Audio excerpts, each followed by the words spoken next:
Benvinguts a la quarta sessió del cicle Architecture Interviewed que organitzem des de l'associació, des d'Arquitectes per l'Arquitectura. Com bé sabeu, aquest és el quart cicle que organitzem i de fet estem bastant contents amb el resultat, tot i que ens ha costat convèncer el nostre patrocinador principal, Trespa, de venir aquí, però crec que el resultat està sent satisfactori. També voldríem agrair als altres patrocinadors, Escofet, la cooperativa Jordi Capell, que ens permet tenir aquest ambient tan agradable com d'estar per casa amb les làmperes, i també Arquia. I també l'amabilitat del Joe&Morris d'acceptar la invitació, així com la del Josep Ferrando, que sempre és algú amb qui podem comptar. Bé, reprenem el cicle després d'aquesta Setmana Santa, del Sant Jordi, i el reprenem amb dos despatxos que són potents, cadascú en la seva àrea d'influència, però també amb una gran projecció internacional. Els dos, graduats l'any 1999, l'un a l'Escola de Barcelona, l'altre a Bartlett, i els dos amb un despatx homònim actualment, el Josep Ferrando, amb el Josep Ferrando Arquitectura, i el Joe&Morris amb Morris & Company, tot i que sí és cert que gran part de la seva carrera l'havia desenvolupat com a DugganMorris. Bé, la carrera del Josep Ferrando és àmpliament coneguda per nosaltres i com sempre està plena d'activitat. És una persona amb una capacitat de presència sorprenent. I avui està aquí, però fa 2 dies estava inaugurant un nou edifici universitari a Buenos Aires, així que agraïm l'esforç del vol i d'estar aquí fresc i a disposició per explicar. Possiblement, gràcies a aquesta capacitat, ha pogut fer aquest projecte al Cono Sur, diguéssim, entre molts d'altres que ha realitzat, perquè no només és aquest, sinó que hi ha projectes a Xile, hi ha altres projectes a l'Argentina, és a dir, que el seu instint arquitectònic l'ha convertit en un autèntic tot terreny. D'altra banda, el Joe&Morris, en la seva arquitectura, també veuríem aquesta vessant internacional, sempre amb un regust com aspre, que té l'arquitectura britànica. És una cosa que si la llepessis et donaria la sensació una mica que sempre té aquest puntet una mica rugós i crec que és positiu. I a part, els dos, diguéssim, que tenen aquesta vocació docent que és encomiable. I em preguntava, mentre estava fent la petita ressenya, és si el Joe&Morris hagués nascut a Barcelona seria el Josep Ferrando i a la inversa, si el Josep hagués nascut a Londres seria el Joe&Morris. Bé, més enllà d'aquestes càbales, cedeixo la paraula al Josep, que presentarà breument el Joe&Morris. Després el Joe&Morris explicarà la seva obra durant uns 40 minuts. Finalment hi haurà unes preguntes per part del Josep i si hi ha temps, i s'han portat bé respectant els seus torns, tindreu el torn obert vosaltres. Josep. Gràcies.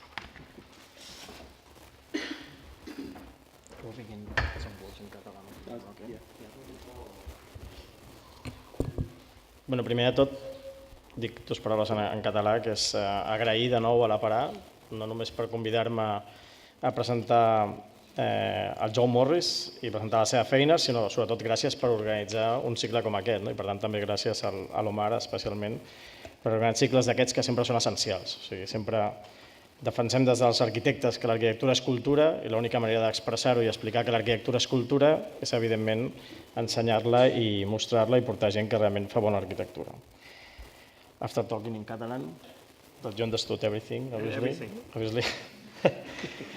I have to say that it's a pleasure to introduce you Joe&Morris, who is a friend that we had the opportunity of meeting each other just some years ago through a common friend, Forbes Massey, one of the best one of the best visualization making in Europe. He's now retired. Yeah? He's retired. He's retired now. He's yes. He's retired for less than 40. Yeah. It's amazing. Yeah. Not like us. No, we carry on till we die. So it was a really nice opportunity to meet Joe&Morris, and then Joe&Morris invited me to give a lecture in his office because he's organizing periodically some lectures in his office. That's amazing because it's always on Friday. And the first part of the lecture is that you explain something. The second part is funnier, which is some kind of lecture in a pub. Yeah.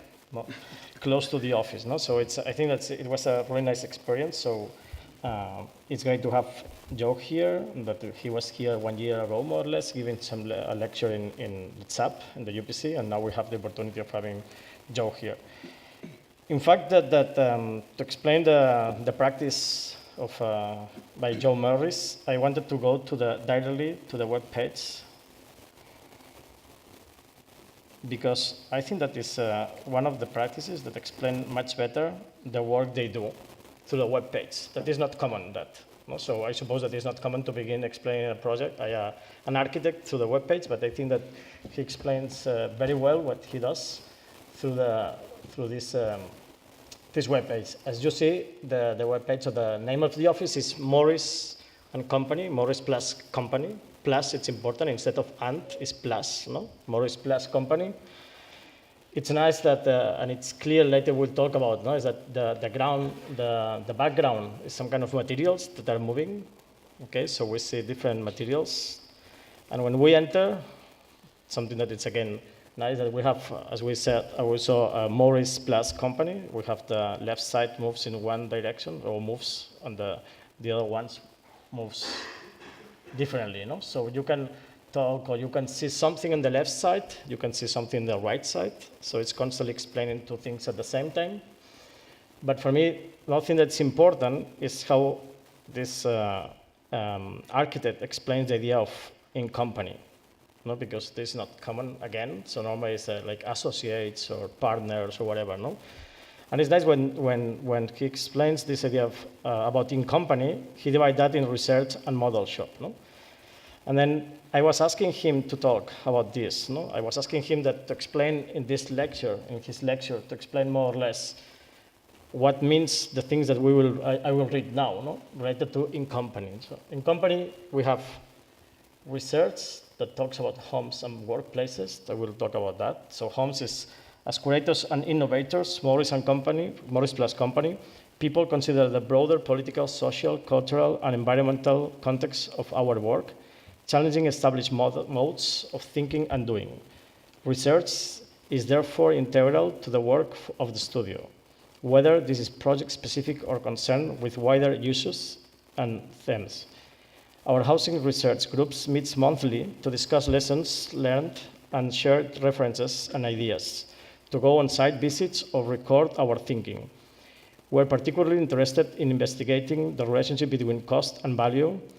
How can we do more or less to create the greatest value for our clients, particularly on social housing schemes where budgets are tight but ambitious high? Is it true that I think that 2 months ago, more or less, we were together in the Bofields building in the Walden 7 talking about housing, and it's true that they do these things. So there's some kind of research about housing, about social housing, how it's possible to have more with less in that case, no?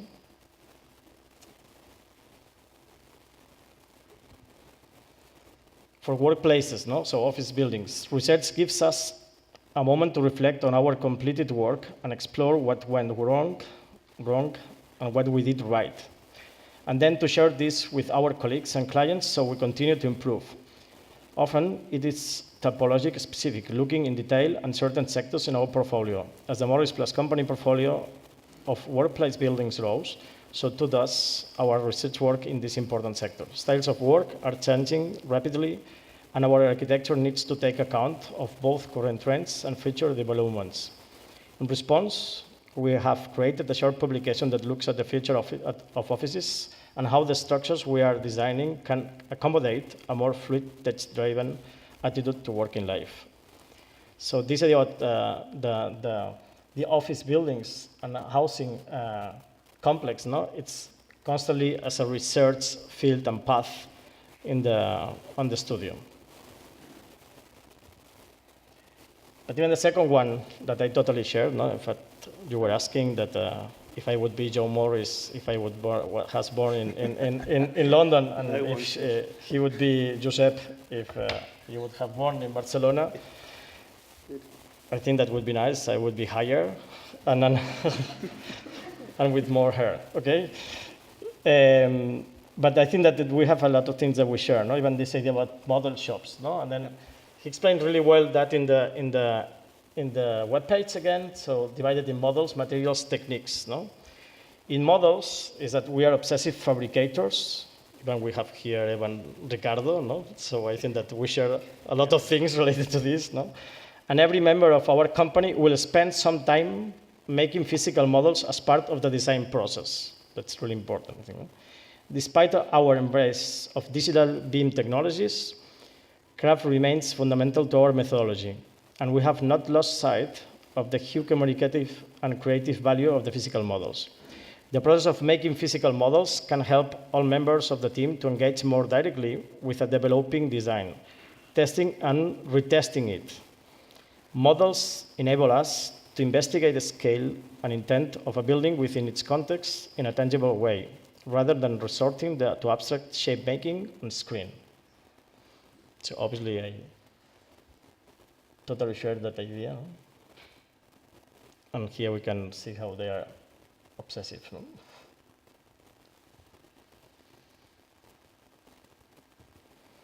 The second theme was materials. In every project, we aim to do as much as we can with as little as possible. And this often means embracing the raw quality of either as found or specified materials. We try to make our buildings with materials which are contextually appropriate due to their abundance or a cultural of craftsmanship locally. We use mock-ups, samples, and other representations to explain our material selection so that clients can evaluate their quality and expression. The best materials not only elicit joy, but are financially and physically fit for the job and environmentally sustainable. And this is something that, even as I said before, now we can read even in the presentation in the first page of the web page, no? When there's some kind of materials moving in the background. Finally, techniques. No? As makers ourselves, the putting together of our buildings is as fundamental as their conception.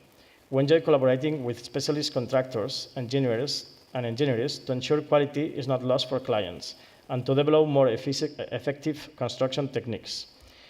One area in which we have a particular interest is in modular construction, and we are currently collecting the knowledge gained on past projects with a view to working with specialists to increasing the viability of modular techniques on future schemes.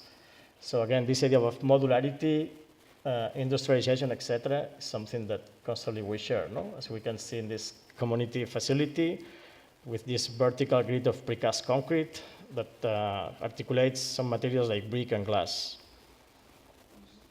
Or this one, the resin, he will explain later, with steel outside and wooden structure inside. The curtain road, no, that here is again like mesh, so like metal mesh and glass with some minimal panels. Or this one, the shepherd's buildings, that again is this black metal skin. After talking about this, no, Joe asked me to talk about, as I put here, no, 1+4 is like the first thing that he will talk is about the negotiation, that will be talking about the role of contemporary practice and their practice specifically. And 4 themes that will answer more or less this kind of things that appears in the webpage, no? That, like asking him that how you could explain this thing to the architects in Barcelona, no? Through some of the projects, no? The first will be Programmatic Tectonics. It's a group of projects defined by orthogonality at ground, but which deforms or articulate through the program as they rise. The second one is repetition and complexity. Is the prefabrication and off-site manufacturers leading to an opportunity for complex forms. The third one will be historicism, how their practice responds to context.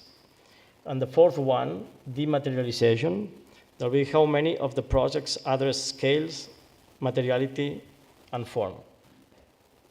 So I think that... You should just carry on. It's amazing, huh? Yeah. No, so I think that after this and before leaving you to explain these 4 themes related to the things that we saw in the webpage, let me read only your biography to introduce you, and that's all. No? Is it Joe&Morris? That's difficult. No, Joe started up as Joe&Morris Architects in May 2004 co-founded DugganMorris Architects in October 2004, and now directs Morris Company, an evolution of the two earlier practices. He takes a strategic design lead on every project undertaken by the company, working at the earliest stages to develop the concept through hand sketching with the lens and carefully honing design solutions to respond to the specific requirements of the brief. I think that's enough to explain you. Okay, so thank you very much, Joe&Morris, and later we'll continue with some questions. Yes. Good. Thank you. Well, it's a rather strange format, so I might sit down and stand up and see how we go through the night. So I'm just trying to get used to this space and with you. I'm obviously speaking English, so if I speak too fast, please put your hands in the air, tell me to slow down. I'm here to try to communicate the best I can about the work that we do. So good evening and thank you for joining me. I'm honoured and obviously a little humbled to see so many of you here. It didn't look like anyone was coming about sort of 15 or 20 minutes ago. I visited your beautiful city many times, and on my journey here this evening had the honour and pleasure, almost with you, but you didn't turn up, to be given a personal guided tour of the Sala Beckett by these two lovely people at the front, Floris and Prats, excuse the pronunciation, of an astounding piece of work by this local practice whose work I'm becoming more familiar with, and an approach with which I believe there are many resonances with my own. So thank you very much for that, and we've got a little book in Spanish that I can't read. So and you've got a T-shirt there, which is good. So tonight I aim to provide you with an insight into my practice, which has been 15 years in the making. I'll talk in detail about the practice culture before providing you with an insight of 8 projects across 4 themes, the themes which Josep introduced: programmatic tectonics, and excuse the terminology, they're the words that came to mind: repetition and complexity, dematerialization, and what I think is more historic servitude rather than historicism, an idea of how to tackle historic buildings. And we had an interesting conversation today, I think, about perhaps the difference in culture between Barcelona and London. So to the first consideration, this is a lecture in which the craft, critique and collaborative qualities of our daily lives in practice will be exposed to you as a means to give you all an insight into our culture of practice. The name Morris & Company is important. For us, making architecture is an adventure better done in company. We are a company of listeners, makers, curators, narrators, experimenters, and innovators. Our work is the product of craft and humanity, endeavour and persistence. The skill of making buildings may be specialist, but human experience is universal, and it is from that experience that our architecture will continue to grow. Importantly, people love, live, work, are born and die in our buildings. We therefore bring them into being and leave them to become themselves. The analogy to the cycling peloton, which is obviously relevant by the fact that I'm wearing a T-shirt with bikes on, suggests that I'm a passionate cyclist, and the way in which our practice works is very similar, I think, to a fast-moving peloton. It's not dissimilar to how I perceive practice and methodology, a company of teams shouldering the wind, passing opportunities to others, everyone driving forward together in different ways. Therefore, what I'll attempt to do during the next hour, or less, is to cover a broad range of topics, once again through the lens of my practice. Both the shop front, which is obviously this thing here, this is a sketch on an iPad, both the shop front and the back of office, which is the practice, will be expressed. I must admit that distilling the subject matter outlined into a presentation to a room of strangers in a different culture has not been easy, and therefore this presentation is very, very far from perfect. I'm therefore standing in front of you attempting my own catharsis. It's unpolished, unrehearsed, rambling. It is a manifestation of thoughts and discussions that we are engaged with as a practice. It's probably worth just dwelling on this because I think it's important. The lecture also marks the beginning of a continuation or next chapter of the same story, which we're calling a change of state, which is where the cross sits on the horizontal. This identification of a coming together of me as a principal and a group of people, and an idea of changing of state, title marks, and material deformation, but also practice evolution. In this near 15 years of practice, we've been fortunate enough to have worked with more than 100 talented and inspirational colleagues who've helped shape and direct our output, working with many inspirational clients and completing many buildings which have come to define us and our approach, as well as play important supporting roles within communities that the buildings continue to serve. Today, as a practice, we're over 50 people and a close family of architects and designers, some who've been with us for just a few weeks, days in fact, some who've been alongside us for many years, more than a decade. As I sat down to reflect upon the past whilst putting together this epic presentation, it was by beautiful alignment of the cosmos that I could identify 15 other practices which have emerged out of my 15 years working in this practice. So through the 15 years, 15 other small children have started their own practice from working with me, I suppose, which is kind of interesting. Starting with me as a sole practitioner in 2004 over here, and me joining with my partner at the time, Mary Duggan, to the emergence of DugganMorris Architects through many key people have since set up their important practices, to the relaunch of Morris & Company, which took place in 2017, 2018. And we've also opened up a small office in Denmark, and that is more to do with the love of people rather than a strategy to conquer the world. One of our associates left and went to Copenhagen, so we thought we should pay him while he's in Copenhagen and build a business around him. Our office is a collection of many cultures and many individuals. As a consequence, we defy regressive politics by our belief and actions. We believe in an increasing focus and awareness of the richness of broken borders. We believe in inclusion and well-being. We seek the balance of society and the individual position within the city. Brexit presents many problems but should not be an excuse. We must be mindful that the solutions are not given to us but made by us.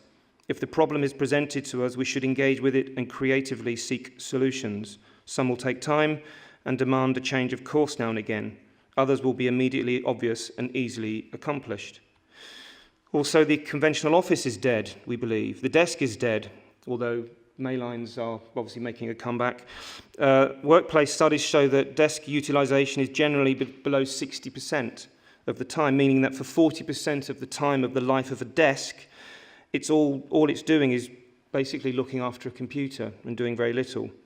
This suggests that conventions in office work and workplace are not always correct, and also suggests waste, both financially, optimally, spatially, and environmentally. So we promote our staff to find places to work wherever they see fit. This is Ara and Juan, who's from Madrid, working on a workplace project in a field around the corner from our office. So let us begin. The ability to remix cities and their buildings vibrant. We must recognize that our workplace must go with the flow of constant experimentation and evolution. This may require considerable effort, experimentation, and failure. However, we should be mindful that contemporary life has an increasing awareness of the need for mental, emotional, philosophical well-being, health, and vitality. Conventional patterns of work suppress our natural inclinations, which in turn causes harm, and by virtue lower our positive, productive selves.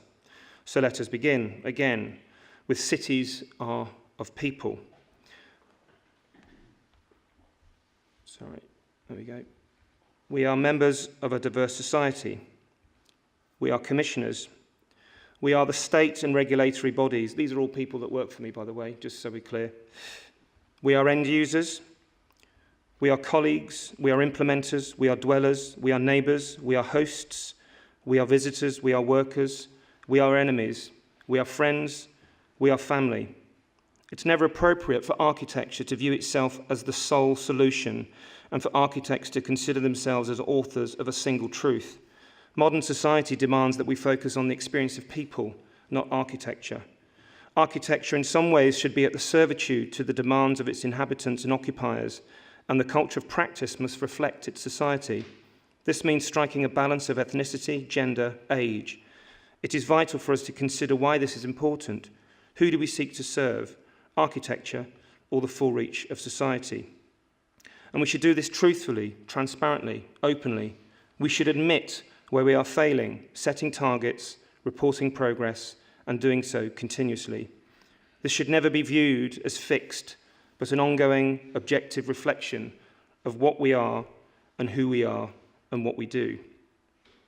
As a consequence, and in some ways this is the change for our practice, we've become increasingly aware of our responsibility to the continuous growth and evolution of our cities through techniques of retention, reuse, upcycling, and reappropriation. Our work is a continuum of that which precedes it. We are custodians of this history, and therefore our work negotiates the interface between old and new with legibility. Good urban development is one in which the conditions of collaboration, cooperation, exchange, and negotiation have taken place. These positive attitudes should be used to counter the cynical mindset of egotistical greed, pure financial gain, excess, and exclusion. The epic failure of modernism to plan productive and sustainable cities has proven this to be the case. The epic failure of architecture is for it to consider itself singularly important. The urban landscape of cities is organic, continuously evolving, growing, adapting, thereby requiring a balancing act between the need for the curated and the organic. Rather than approach this through the gaze of the individual, we, at Morris & Company, espouse the negotiated territory between participants, celebrating difference, richness, and contradiction. This means our output is not through the hand or eye of one individual, such as myself, but by the actions of many. Accordingly, we share decisions. We are not sole authors, but a conduit for ideas to have presence. Urbanism does not equate to a one-size-fits-all approach, but one in which negotiations result in space for counter-philosophies to coexist. We continuously look for the heterogeneous rather than the homogeneous. We reject any sense of house style or aesthetic.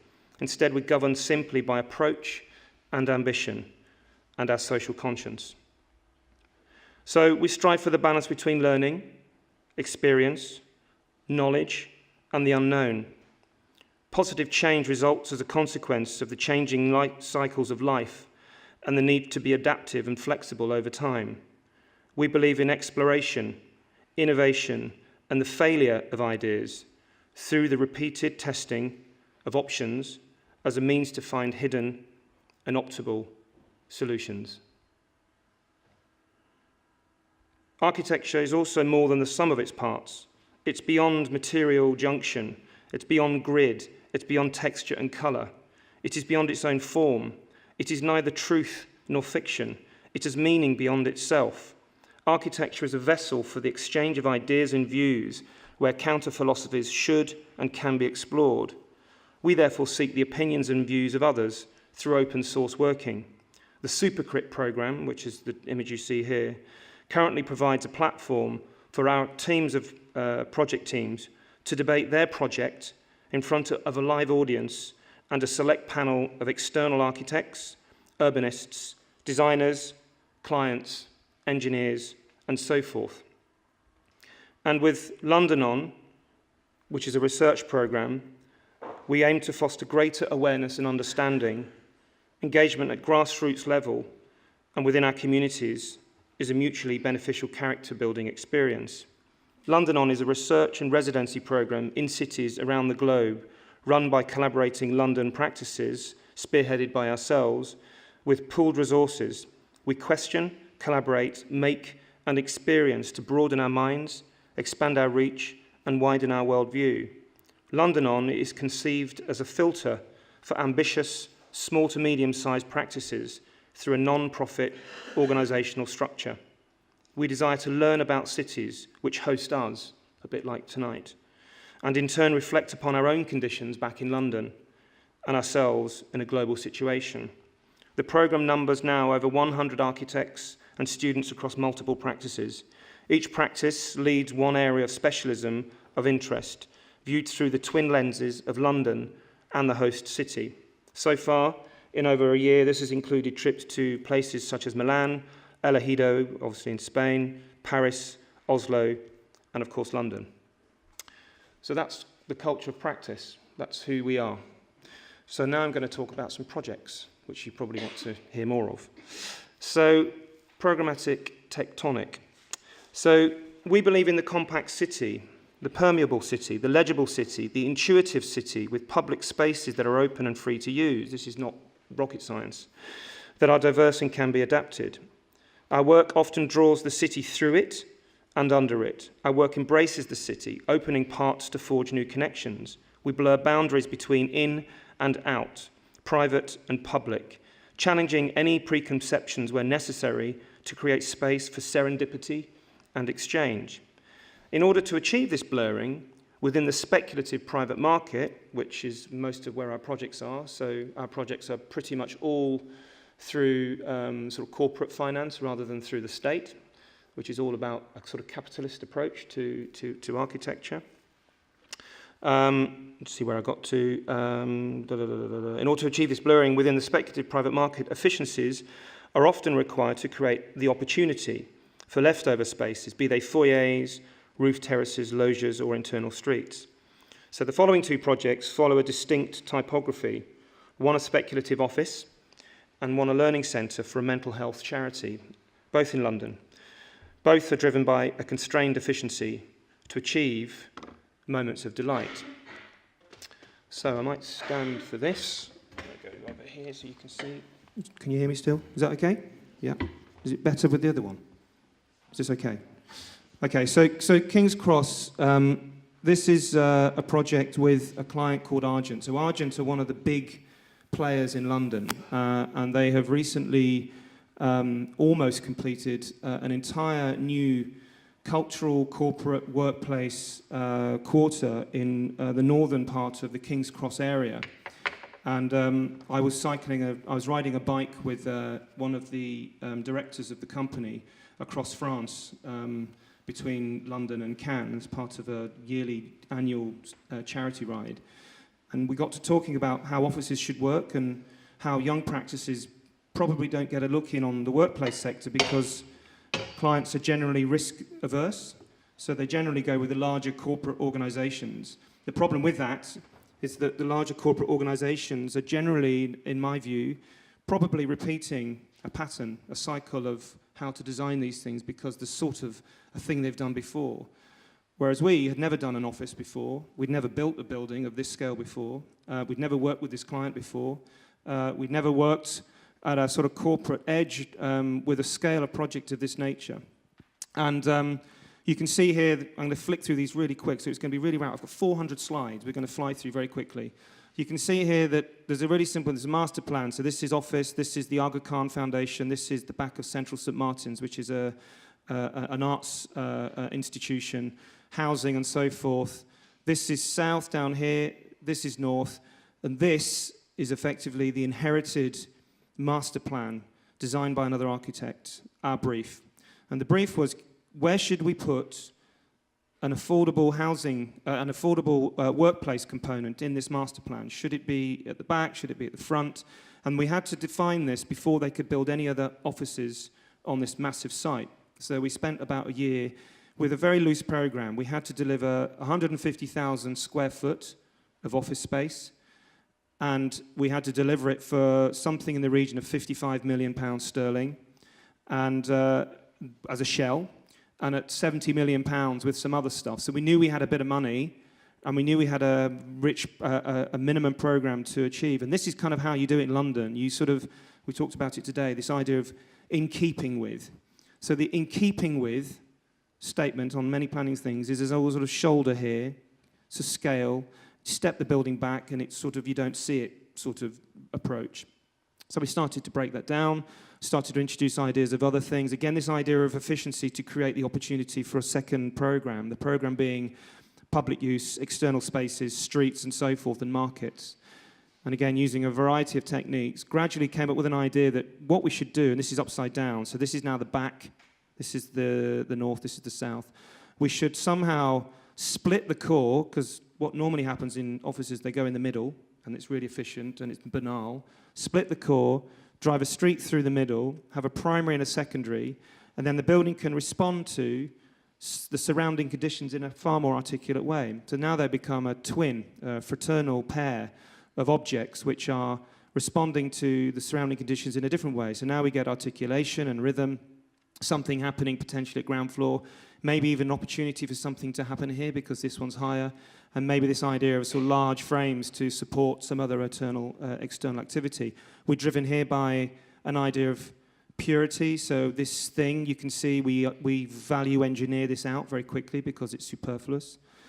Perhaps in the spirit of Louis Sullivan and the Guarantee building, these kind of dense, heavy, cast buildings with some sort of joy in the materiality. This is where this is. And the pink, we use pink because we like pink. And so study after study after study, and we were using the two-tone pinks because by here, we're saying actually it's two forms around two separate cores. So the pink is an idea of just to express that difference between the two objects. So again, exploring them in different scales. This is with another architect designing some housing, and down here is where the affordable office is going. Again, looking at this is a mobile phone shot at a scale of 1 to 100, gradually getting closer and closer, refining the building further, looking at setbacks and stepfalls and breaks in the building blocks, trying to work out how to exploit the efficiency of the building program through the constraints of the planning, which is effectively saying that the building has to step back because there is sunlight and daylight. Suddenly you think, well, actually, the constraint produces opportunities for ledges. Those ledges then become large-scale external amenity. And you have to realize in London, this is the sort of thing which people don't really care about. London offices are hermetically sealed boxes with air conditioning inside. What we're trying to do here is to design an opportunity for real place. So now it becomes, I suppose, more of a, what's the word I'm looking for? It's more of a campus, I suppose, where buildings and ground floors are starting to flow into one another, where this now becomes, albeit covered, albeit owned, a sort of an extension of the street, drawing you from surrounding buildings, cafes, theatres, and fashion spaces, into what became an office on the first floor and above, but underneath, 3-screen cinema, a subterranean restaurant, a nightclub below here, a fitness studio, and a corner anchor store with these two primary cores. And then we bring the pink through, and it's a celebration. So this is a corporate office for a very corporate client. 45 to 50-year-old white middle-class men are the client. Just putting this image there, that this is the kind of, we're sort of suggesting that this makes a lot of sense in that world. And we were trying to create a landmark through this kind of raw efficiency to enable an architecture to emerge which didn't in any way risk the viability of the project. And what it came down to, as well as being able to prove that we could have this large ground space where you could throw the street through and have some sort of curatable space, we're left with a fin. And this is basically your standard curtain walling that you find all over the world. It's a sort of glazed box. It's a 50-50 glass to solid. So again, it's all the dimensions are absolutely on and button for a 50-50 glass to solid for its environmental strategy, with an extruded cap on the glazing frame to enable us to create a rhythm. And then the rhythm was just this very simple idea, this repetition, this efficiency. We're modeling at 1 to 20 internally, the building, so the loggia, active chilled beams, exposed concrete soffits. Then having to render them, this is Forbes Massey, who we talked about earlier, who's now closed. Creating opportunity for floor plates to be deconstructed during the course of the operation and occupation of the building. Then the client spending £20,000 to build a model, which is this sort of scale.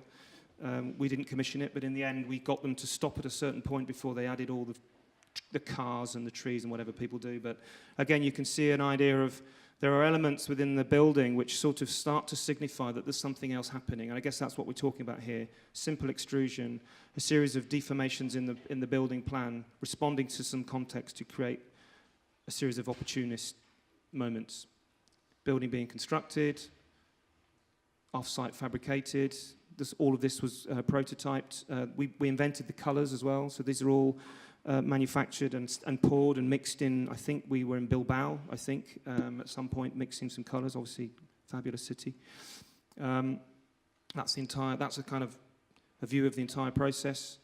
And I'm just going to flick through. These are the building. This is the building in context. So this idea of views, drawing you in, sort of suggesting and celebrating something at ground floor as a sort of civic gesture. This deep rhythm, all in aluminium, all with this special colour coating. The change in direction, a kind of an idea of a massive shadow gap between the two conjoined elements. The back being right up to a kind of a boundary condition, again, absolutely driving the maximum efficiency. And then drawing the details all the way through on the inside. So again, this is spec office. There's no client. There's no end user for this. This is completely spec office. So it's not like a house or a cultural facility. This is building a building in which you're speculating that someone's going to come in and rent it and work in an office environment. And you've probably heard of a guy called Tom Heatherwick, who designs lots of funny things. So this is his Kissing Ruse, and we saw, as we were walking around on one of the billboards, that we even got a look in on the back of that, which we quite enjoyed. So the same principles, but in a much smaller scale. So this is in Camberwell. This is a learning centre for people who are effectively providing the best global support for people with mental health issues. It's an integrated program. What's amazing about this project is that we were able to effectively write the brief. We were paid for a year to write and evolve the brief. And the resolution isn't great, but it came down to these 9 points, or these 10 points. The building will represent the world-class reputation of SLAM, which is the client, South London and Maudsley. The building will be a catalyst for change. The building will act as a hub for teaching and learning. The building, I can't read in yellow, the building will be a state-of-the-art for learning. The building will be innovative in design and construction. The building will be environmentally sustainable. The building will promote interaction between its users. The building will be welcoming, friendly, and accessible to all. But fundamentally, the building will support learning by anyone, anywhere, at any time. So again, remember, this is a mental health learning institute.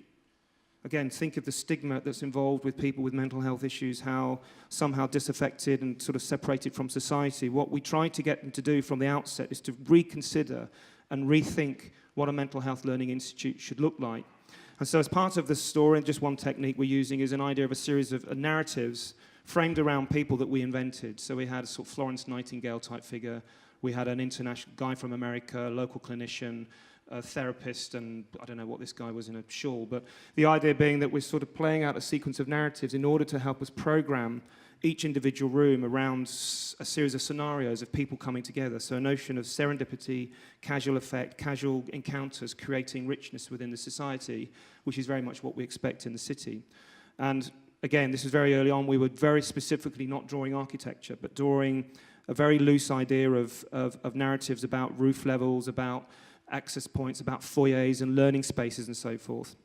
At the same time, we had, while we're writing the brief, £5 million to spend, and we had to deliver 1,500 square metres of learning space for that amount of money. And so we went through all of the usual model-making techniques.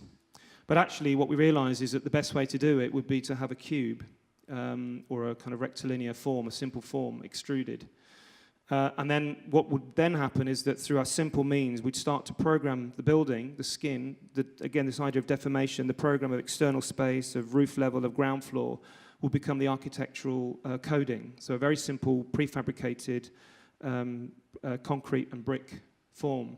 But that somehow, whatever we do on the outside had to reflect the internal construction. So we had extruded beams, a waffle slab in concrete. Obviously, you probably all know, because you're all very good at architecture. I should have asked the question I'll ask at the end, who the architects are in the room. But if we've got a piece of concrete that's doing that, it's around the first 50 mil of the surface area of the concrete, which is effectively productive for heat transfer. Anything beyond that, then it's superfluous. So if you have a flat slab, you have much less surface area collecting the heat. So it was a programmatic device, not an aesthetic decision. And then we had this amazing presentation. We decided that the way to get a board of about 25 people who think that learning centres for mental health have to look a very particular way, which effectively they're all worried about ligature points, so where people can hang themselves, where people throw them down the stairs, where people cut themselves, corners and so forth. So it's all about security, closed doors, not allowing anybody in. So it's separated people. We saw it's the opposite to that. Surely, if everybody's connected and in the society, then there's so much less opportunity for people to hide and cause self-harm.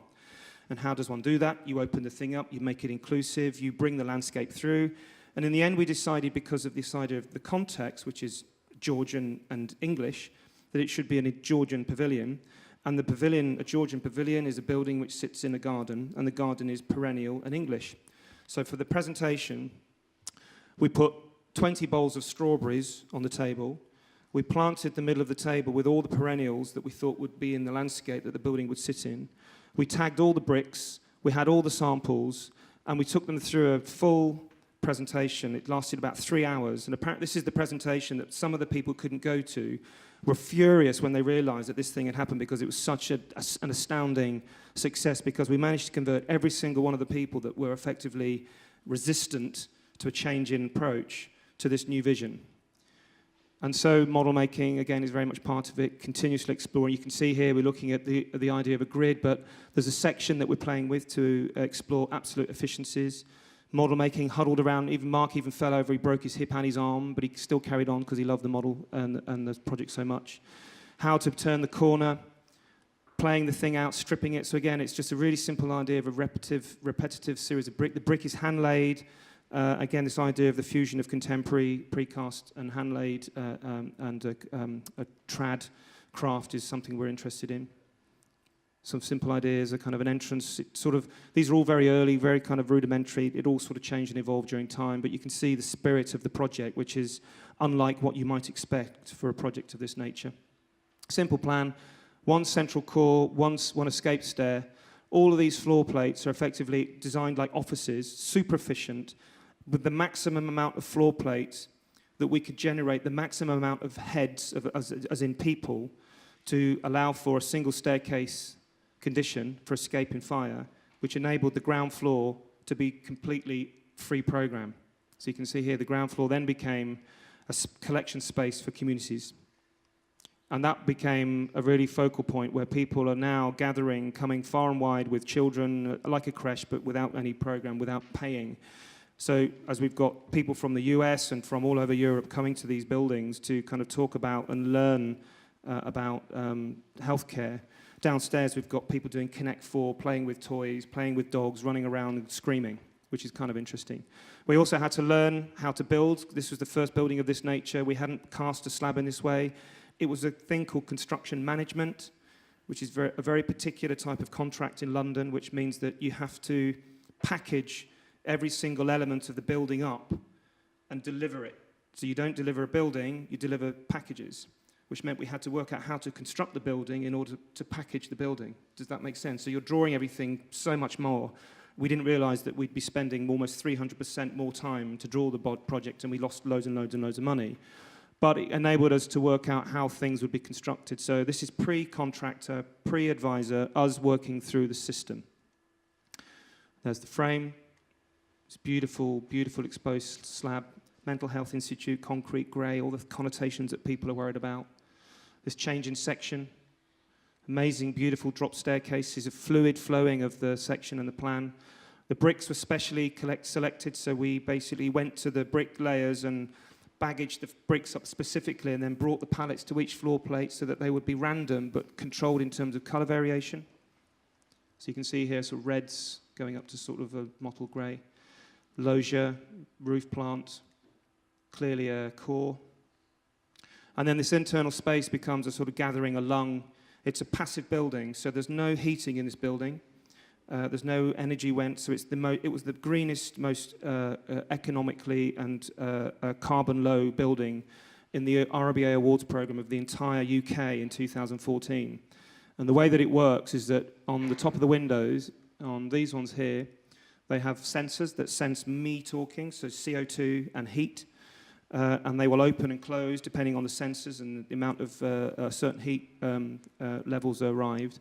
Then over the top of the rooms, so there's a room here, there's a room here, there's a room here, through natural convection and a series of, you can't quite see, but at the top here there's a whole sequence of Colt louvers. Air is just drawn in passively up through the building. This is also, as well as being a kind of environmental lung, it's the physical lung where people from all over the building come to refresh, to engage with one another and to interact.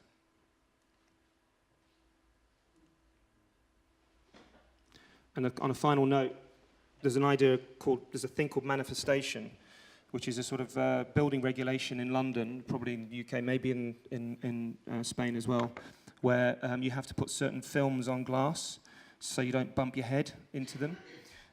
What we did is we wrote on a postcard and sent postcards to several hundred people in the local area. If they could draw something which they felt was the representation of what the South London and Maudsley and this building would be.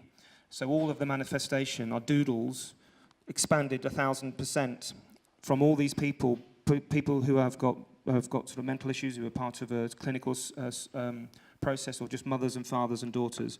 Here's one of them, sort of the light going on, whatever this person is wanting to express, but that became the kind of the building regulation through, I suppose, design. So, next one. We'll do it like this. Repetition and complexity. How are we doing for time? Are we okay? 20 minutes, are you all good? Everyone's relaxed? Yep, okay. So we celebrate the physical and the philosophical interface between modern innovation and experimentation and the crafted techniques passed between generations of society. Architecture should invest in the continuous exploration of the methods by which we construct our cities to address questions of the depletion of natural resource, environmental damage, and population expansion. Architecture, therefore, should invest in the continuous exploration of the methods by which we construct our cities to address questions of the depletion of natural resource, environmental damage, and population expansion. The following are two small projects, one a swimming pool for an all-girls school, and the children there have special education needs, and one a restaurant in a historic landscape setting, which caters for an aging population. And both are seeking the best efficiencies of construction, waste, speed, and quality where it is possible to do so. But this is not at the expense of the human spirit, of a sense of pride, richness, and place. So let's smash through these quickly. So this is a swimming pool. This is in north outside of London, Paddington, about an hour, in the middle of nowhere. It's that kind of suburban rolling landscape where nothing is really happening. People who've got a lot of money retire there. And probably there's a thing called NIMBYism in London or in the UK, which is not in my backyard, which effectively means no way are you going to build anything if I don't tell you that I like it, sort of thing. It's that kind of, negative kind of attitude. We're also in the middle of the green belt, we're in metropolitan open land and in a conservation area. So we've got all of these people. Most of the people that live here are in their late 70s or 80s. Not that that's a problem, but they have a lot of money, they're ex-lawyers, and they think that they own the land.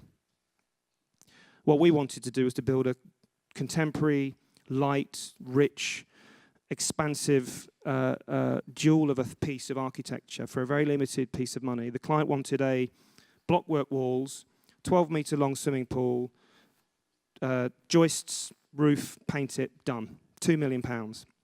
We said, we think we can deliver more than that for the same money, build it quicker, and therefore, in its placemaking, can generate value by encouraging people to come to site and pay to swim. So not only is it a girls' school with special education needs where there's a curriculum, people are coming at weekends and nights, so it become a new program which the school hadn't thought about. This is a very simple project to describe, so it won't take very long. So the buildings in the context of all these pitch roofs, so it's Edwardian buildings which over time have been added to in a very kind of casual, organic way. Pitch roofs, that's what it looks like, and suddenly it becomes a conservation area. And we thought we could respond to that, but in a contemporary way, adopting some form of iconography in some ways to create complexity, thinking all along how to build something, repeat the same thing efficiently to create something which has a sculptural opportunity.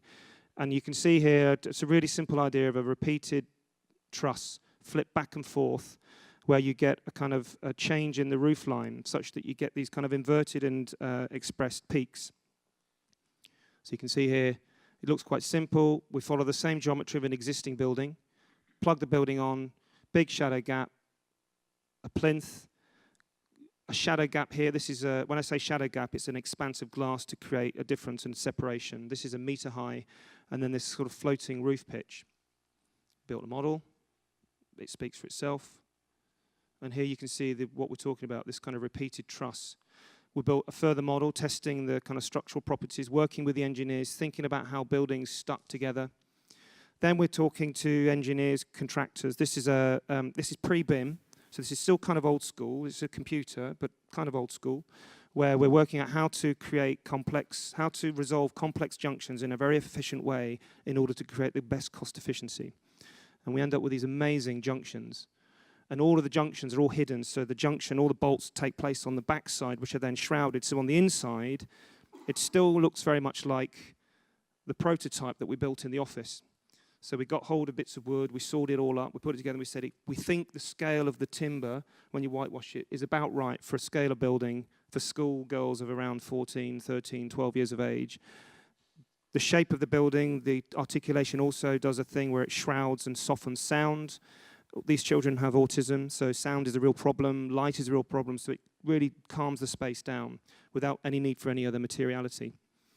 Off-site fabricated, CNC cut, milled, guys with computers, bolts, still a bit of craft where perhaps the machine hadn't been set right, so there's still an opportunity with wood to kind of do stuff with your hand. They're the connections. The big thing about it is that the size of the site, the site, in fact, this is probably the best thing to do. The size of that truss was calculated to be the maximum efficient geometry to span the width of the pool to be able to sit on an articulated lorry, which wasn't bigger than would require a road closure, and still be able to reverse down the school while the school is fully occupied. So it's one of those happen chance where everything sort of comes together. Bolted up. This took 2 weeks to put together. And then this is it finished. So it came finished. Nothing happened. Once the bolts, all you can see, the bolt connections are all sort of hidden. These are all plugged, and all the complex stuff is on the back side of it. We then hand lay, so the outside is all trad. So people with guns, with nail guns and sawing and cutting and working out how to get the spacing right. So every single thing on the outside is almost like a traditional form of carpentry. Everything on the inside is engineered, but they speak of one another. So the whole thing is this floating timber top. But what you get on the inside is this space. Now what you can see is that there's nothing in it. So all the lights are hidden, all of the ducts are hidden, all of the engineering is hidden. And how it works, the pool cover is effectively oil. So when you dive in, the oil disperses, and when you get out, the oil congeals again. It's a non-hazardous oil which effectively keeps the heat in the pool. So the oil is the heat, is the pool cover, which is pretty smart. We have a level deck. And around the edge of the building, there's a 5-meter groove through which air is pumped slowly. It's also the place where excess water goes. And then at the back of the building, so sort of where I'm standing taking the photograph here, there's one plenum, and that's it. It's pretty cool, huh? Pretty cool for a swimming pool. I don't think you see many. And the idea here is that when you're swimming in the swimming pool, these children who have never, this is a very, very essential part of their curriculum. Good minds, good bodies, fit learning. As they're swimming, they can sort of see out onto this amazing landscape. And we're talking in London, the biggest birds that we have are things called red kites. They're not quite as big as an eagle, but they're kind of pretty impressive. And there's lots of kites around here flying with these kids in here. That's just an absolutely dramatic effect. Now you can see that this building, which was finished about 4 years ago, sort of informed this building. So we're talking about this. This is an entire conservation area, green belt, and all the things that I've talked about. Same sort of conditions, same age group, same people not wanting anything to happen, all the usual problems. We were trying to find a way of finding a modular method in timber to construct the most efficient, lightweight, sort of Victorian tea room, I guess is the best thing I could describe. So it was this thing here. This is all existing. This is something I'm going to tell you about later that we designed, but it's sort of heavy, and then this thing on a plinth. So you can see here the idea of sort of a glass house. Can we somehow find a way with no money Again, just really limited money, and a client that doesn't really care, they just have to do it because it's part of their commitment to a planning application. Can we somehow work out a way, contemporarily, to reinterpret the Victorian tea house? Again, arches, very much part of the local landscape, gradually evolving this thing through to a grid, thinking about the proportions, so they become, in the end, they become 4x4 with a groin, and we were thinking that perhaps the grid is a series of CLC timber arches, which then have a groin sort of inserted into them. That's it, kind of as a simple drawing, early sketch.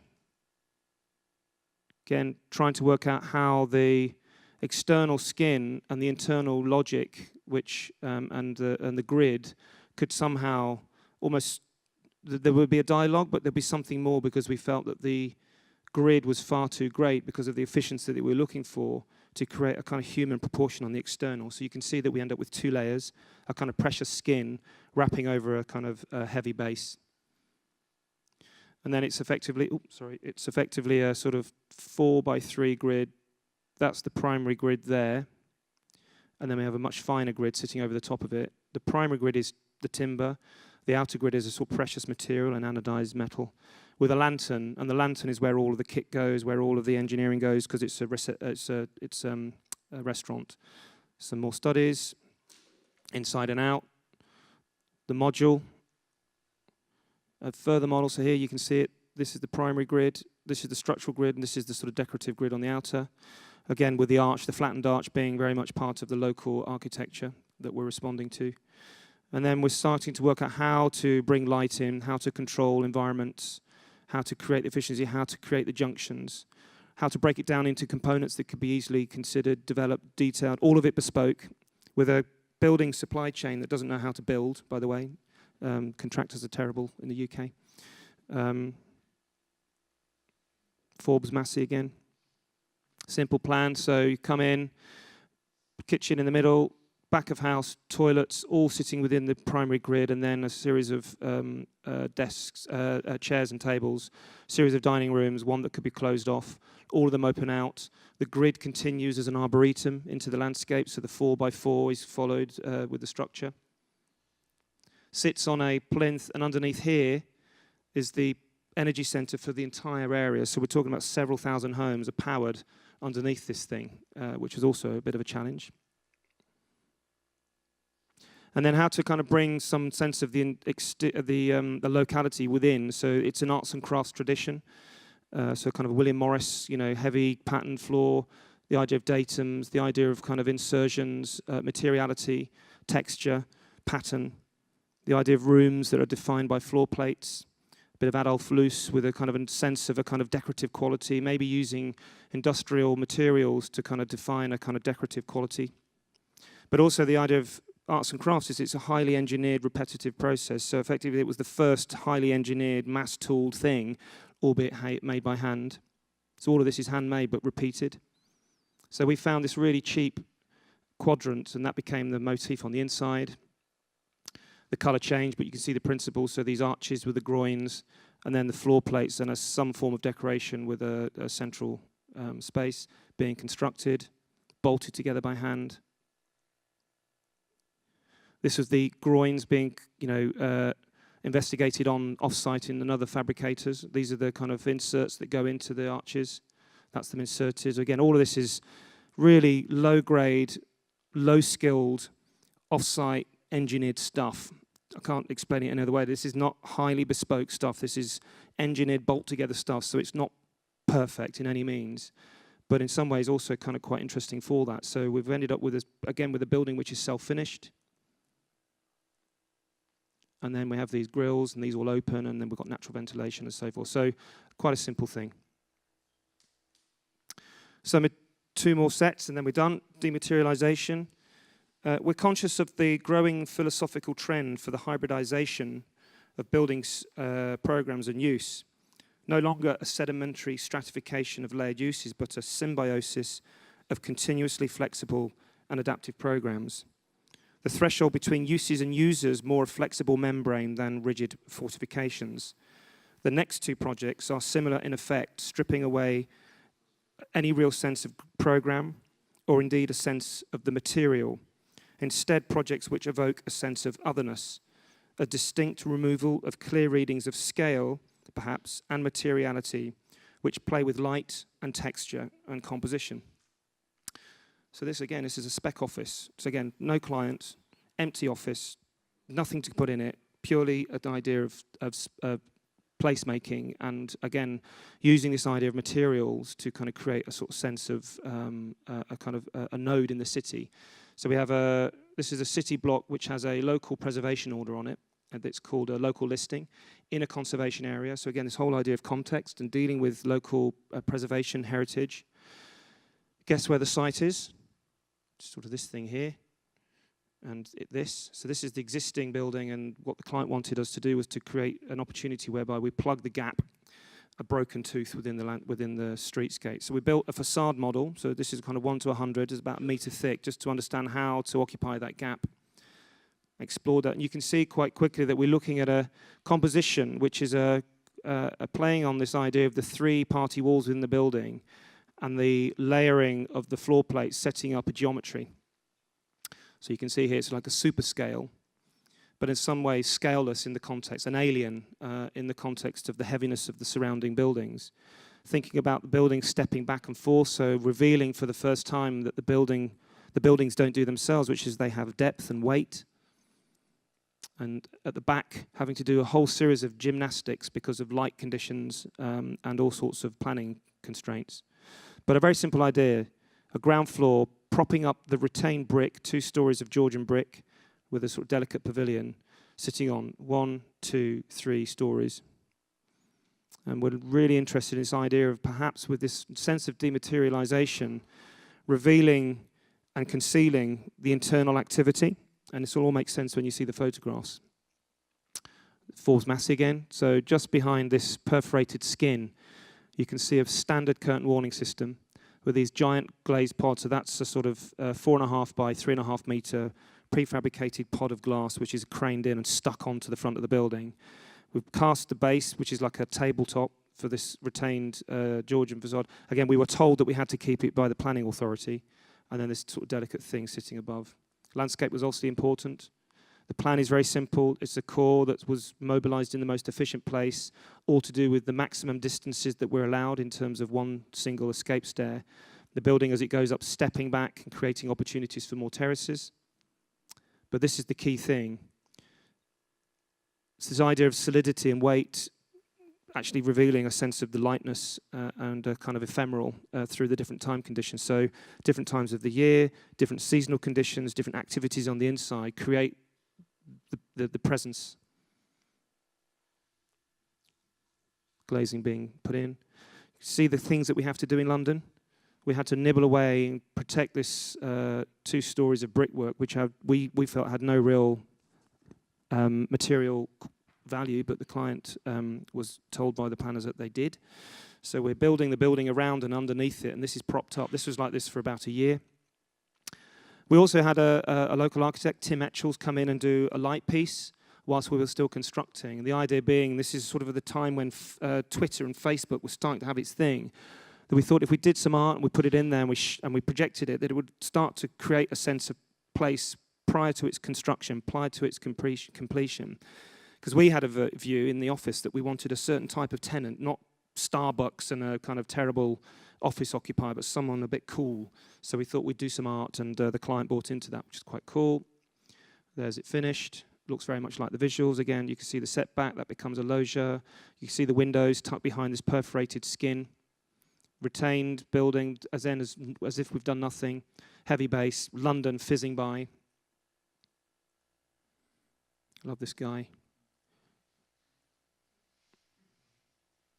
And again, there's nothing excessive. It's all very work-a-day, and it's all a kind of sleight of hand. We're using really, really basic industrial materials to create this amazing changing facade.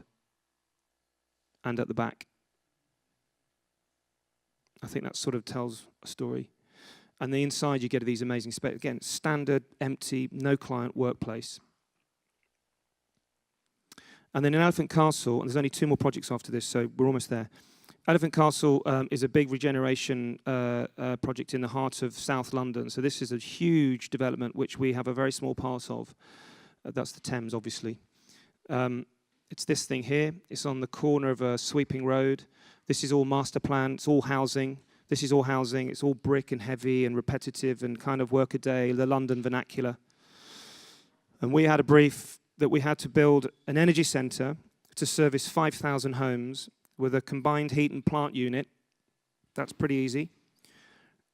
As a place with a nursery on the roof and a community facility and restroom, bar and restaurant in the ground floor. So this is kind of strange hybrid program with all these buildings which are huge, tall, repetitive, Georgian in some ways, and then a pocket park with an idea of flowing people through. So this becomes a pedestrian. This is really, really heavy traffic. There's a school here.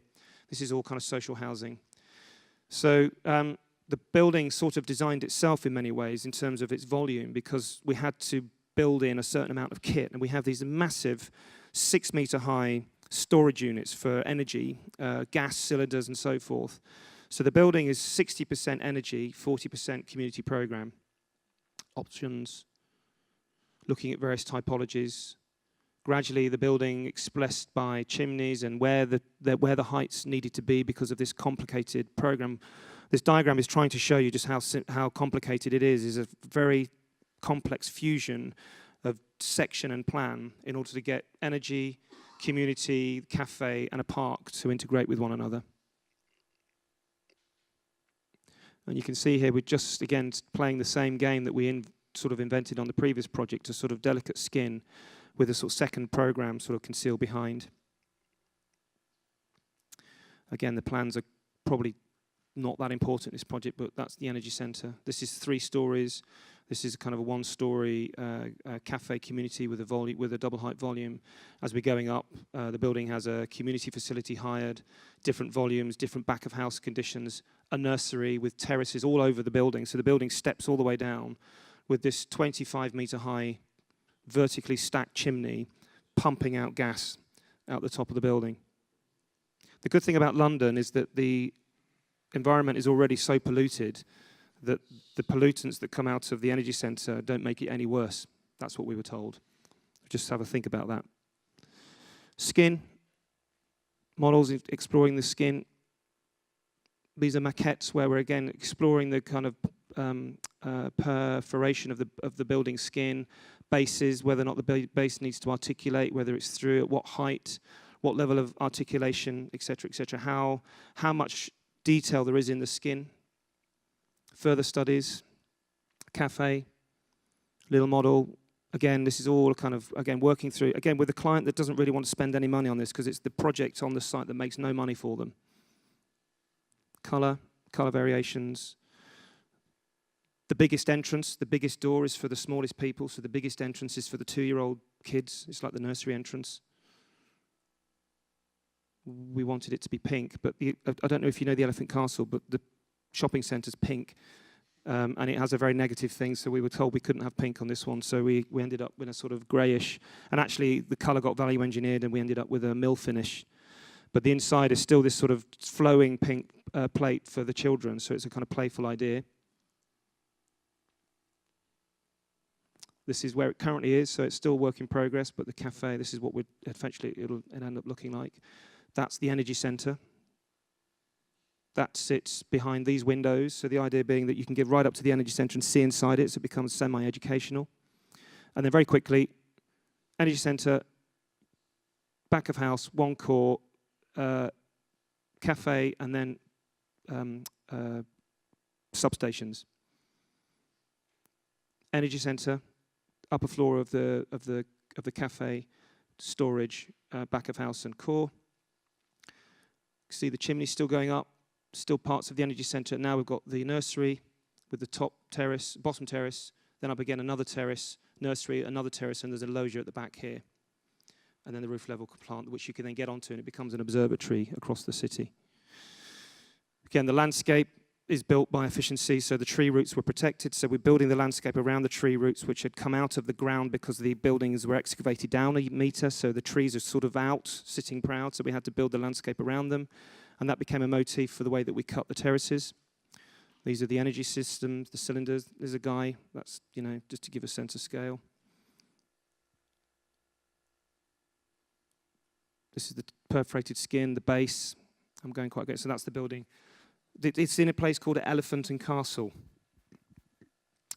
And someone said it looks a bit like an elephant and a castle, this building. It wasn't the intention, but again, I still quite like the idea. It said an elephant and a castle. Anyway, yeah, so this is the roadside, the energy centre, plinth, you know, the doors or whatever they're doing. And then behind here, there's a whole other program of windows which light up with the chimney. You see them there. Day, dusk, night. The cafe entrance. This is one of my directors with his children. This is the guy that photographed the building. This is Holly doing her modelling for the entrance. This is Holly as well and some kids. So again, the cafe entrance, this deep recess. That's no one. And then the last two projects, and then we're there. Well done for waiting. So we celebrate the contradictions of time and age, the critical threshold between permanence and the temporary, the makeshift and the meanwhile. We believe that the city cannot ever be permanent. This is continuously expansive. The city forever changing. The architecture is in some way makeshift, continuously bridging the programmatic gaps of development. Our work strives to give account of connected events and stories of past endeavours, of sight, of history, of change, of the future. This narration is evident through our work in material, detail, form and composition. The city has meaning, both hidden and revealed. Our approach draws upon these meanings, threading and weaving them into our work, be it intervention or be it new build. These last two projects are both housing schemes within urban and rural territories, defended by heritage bodies. Super quick. Same site that I showed you before with a swimming pool. That's the site. This is what they tell us is the character of this area. So houses are glimpsed. They are to be seen as part of an Arcadian composition with sculptural roofs and chimneys amongst trees. This is the site. This is what they think the site is. These amazing kind of William Morris. You all know this project, I'm sure. Actually, this is what it is. So we're sort of saying, well, you know, we think you think it's this, but actually the buildings themselves in this area aren't as high quality as you think, but there are some characteristics. This is where we want to aspire. This is the first part of the site, which isn't yet constructed, but 5 pavilions, really quick, defined by a response to trees. Some of these trees are 500 years old, planted at the time of Wellington. One of the trees is the kind of tree that if you go to a pub in Scotland, you say, oh, is this tree on wilderness? The guy says, I know that tree because it's like several hundred years old and it's a lime tree and it's amazing. If it could speak, it would be the best tree. So we're looking at a relationship to an existing building, how the building cuts away, how the trees effectively create the opportunity for these 5 buildings. The buildings are the brief. We started with the idea of a pinwheel. So this is by a Spanish architect in the office, a guy called Jose, who's now set up Fora, I think, in Madrid, if you may know that. He's a lovely guy. I miss him. So series of buildings, series of forms, flats, 1s, 2s, and 3s, spread around these communal parts. So again, it's a repetition of form. But Lutyens did a different thing. He sort of spun we spun his projections on an axis or off axis. So we thought that perhaps these buildings could literally start to hug the trees. So they're sort of embracing the trees in a much more animated and direct way. So they become very much part of the landscape. Simple core, 1, 2, 3 units with multiple views out. The roofs are then modelled, form gradually going from simple to complex and back to simple. They're the 5 buildings. Very, very simple series of interconnected L's with pitch roofs. And each of the building in plan is the same, but we're rotating, and the rotation creates difference in complexity. So again, we're using the same principles of an efficient ground condition. And then with the brick, we're thinking this is one of those trees that I'm telling you about. You know, this is several hundred years old. These are all planted at the time of Wellington, so that's kind of old. We felt that there was also something about the sense of the ground underfoot, the smell of moss, the smell of leaves rotting, the smell of and the texture of grass and leaves of time, that perhaps the bricks and the colour of the buildings could in some ways, because they're hugging trees, could reflect at a certain point in the cycle of a year, reflect the tree, being a blossom, being autumn, being a particular leaf. So the trees then started to have this coating of a bleach, as if the leaves had landed on the ground. The colour had therefore bleached into the brick and at a tidal shift up through the bricks, and the bricks then changed in colour to reflect that. It was also about the silhouette of the chimneys, texture. That's the model that Josep showed you earlier. So again, an idea of a sort of strong chimney with integrated balconies and barbecues, and then the end conditions being this texture. And then with this model, this maquette, so that the backside is empty, it's kind of a hollow thing, but really all we're looking at this model is just this entrance, and the clients were keen to understand how to celebrate entrance, so it sort of was any one of these. And then that became the overall project. But actually what we've ended up building really quick is this bit at the back, and it's a stable yard. And in order to do that, in order to do all of this, we had to effectively collect all the building footprints and mass of the stuff that was being removed, because it's in a conservation area, and then redeploy it across the site. So we're replacing this,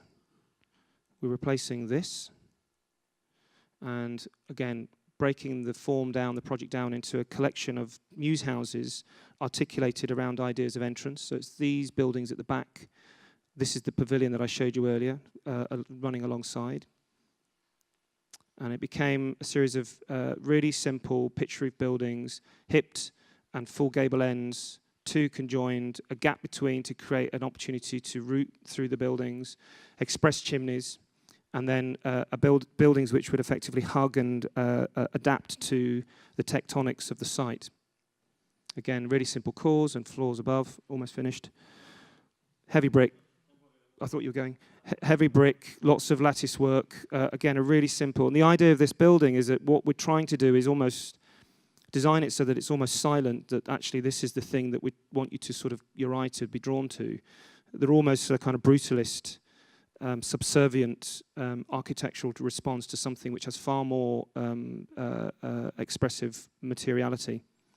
But in so doing, it becomes very highly contemporary, but with a sort of, as we think anyway, a sort of reference to a kind of its historic context. Stoops, places for people to congregate, people to talk, people to lean out, places for people to sit, places for people to put umbrellas and brollies and all sorts of gardening equipment, opportunities for routes and places to find, the chimneys being expressive, the rear gardens being a kind of connection into a further landscape, and then the idea of loges, and you can see the connection to the restaurant beyond. And again, this is for an aging population, so this is for people retiring.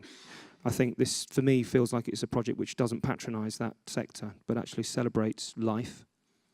And then the final project, Hampstead, massive piece of urban open space in London. This is all conservation areas. This is south going up a massive hill, and there's a big hospital here. And this entire area is a conservation area around an island which isn't, and our site's that.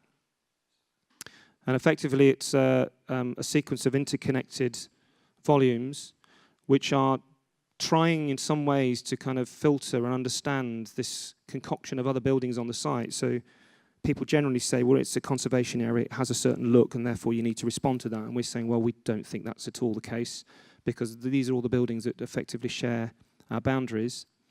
There's the photograph which proves it. One could argue that that doesn't have a single sense of place, but actually the sense of place is through richness and change. The other thing we're trying to do is to put 10 stories on this site. This is 2 stories. So how we did that, we liken this to the idea of a graphic equalizer. For those of you who don't know what that is, it's for the younger generation. It's a thing on your stereo that when the beat plays, the lights go up and down on the stereo. So effectively, that's what this is. And it's a sort of idea of an equalizer responding to surrounding context. So where it can go high, it goes high. Where it has to go low, it has to go low. We explored how that might start to then feed into an architectural program, exploring it through models. Again, the equalizer sort of responding and corresponding to all the surrounding context in order to find the optimum position which the planners could support. Brick buildings, loggias, view south. This is a cancer wing for people with post-operative breast cancer care. This is a laboratory in which people are exploring new technologies to treat cancer.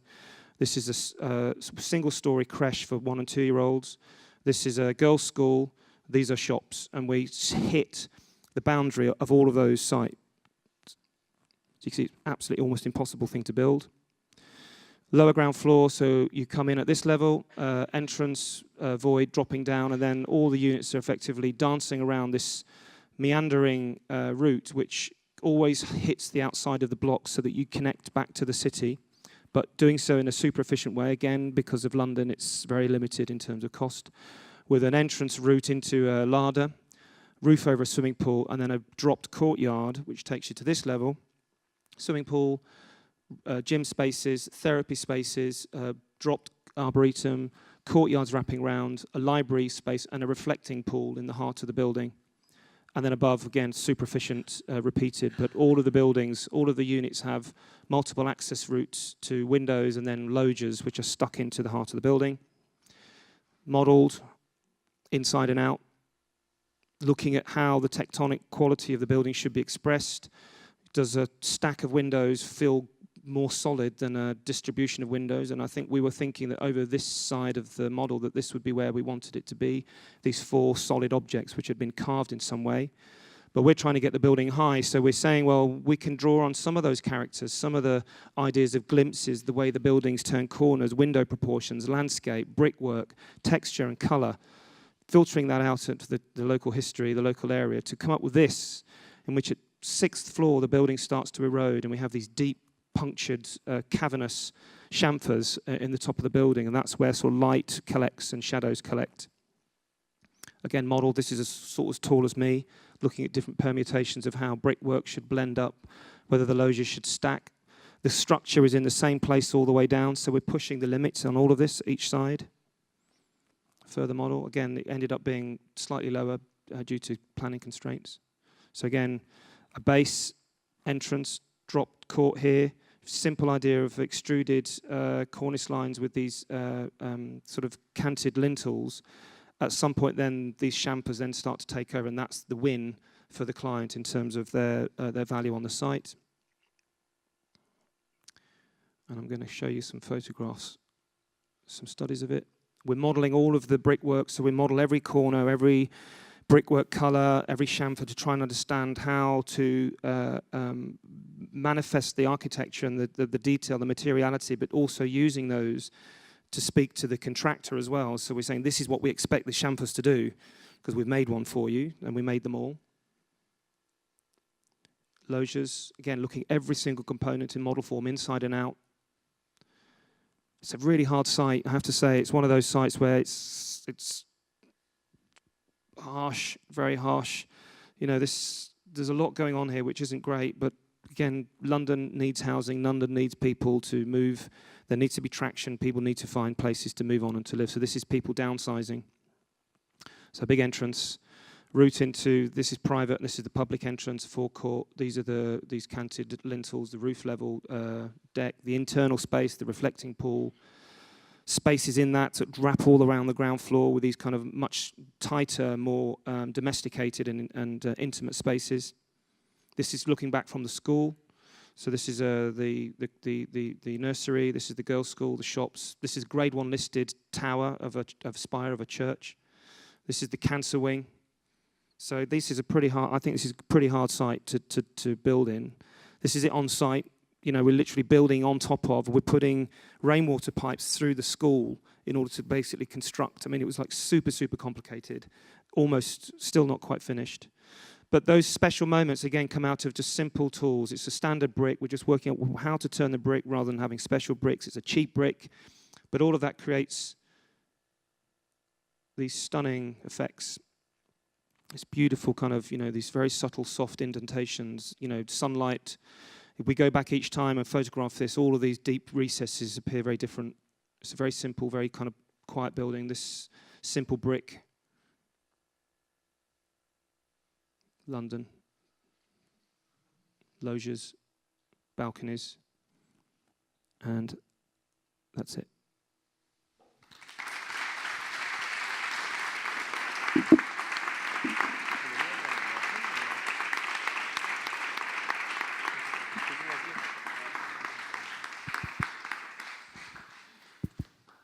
Well, thanks a lot, Joe, for this great lecture and great explanation. No? And it's clear these things about models, materials, and techniques. I think it's clear for everybody. No? I think that. I think we have time, Omar, for only one question. Yes. Perfect. That's good. Go So I would like to open to the public if you have some question. I've explained everything so well, there's nothing really to question. I think that's the way to think of it, yeah. Yeah. Nobody?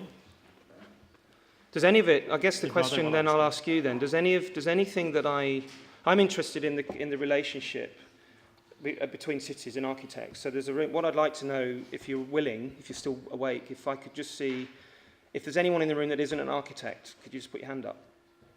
That's telling, isn't it? So we've got a room full of architects preaching, talking to architects is one thing. The other thing is anyone here that's a student? Put your hand up. So we're basically preaching to ourselves, and I find that a really interesting, potentially an interesting problem, that there's a sort of, I find in our profession, and certainly within London, the sort of clique. We talked about it today, about this idea that we might have a view about how someone talks about something, and you have to be a bit nervous because you might upset someone. And I just think, again, it's sort of, I find these platitudes a real problem, and in London there's a growing understanding, there's a growing sense that people just need to start to talk out and need to really challenge procurement methodologies, material properties, the nature of community, of policies and so forth. And actually there's a growing voice within architecture that is trying to reach out and grasp people to come into the conversation. The buildings that we're doing are clearly not the kind of buildings that potentially, our esteemed friends here may be doing as well. I think from the work that I've seen of you today, you have this beautiful, the program, the kind of rich culture, the sort of projects you're doing. We have never had an opportunity to work on a project which has the same quality of the Salah Beckett, for example, and it's one of those projects, if I ever got that, I'd almost retire. We're building dirty buildings, we're building energy centres and housing for people, and it's continuously the hardest thing to build of anything of any quality. And sometimes the question I always ask myself, well, who is it I'm building for? Why it's this sort of sense of preciousness about architecture, the sense that something isn't quite right, that the building and the detail and the materials and blah, blah, blah have to be a certain way, and how dare the client have a view?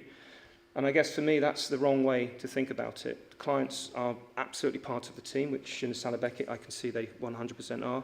Clients, engineers, stakeholders, end users, the community, the public, before and after, policymakers, planners, surrounding building, everybody's part of this soup.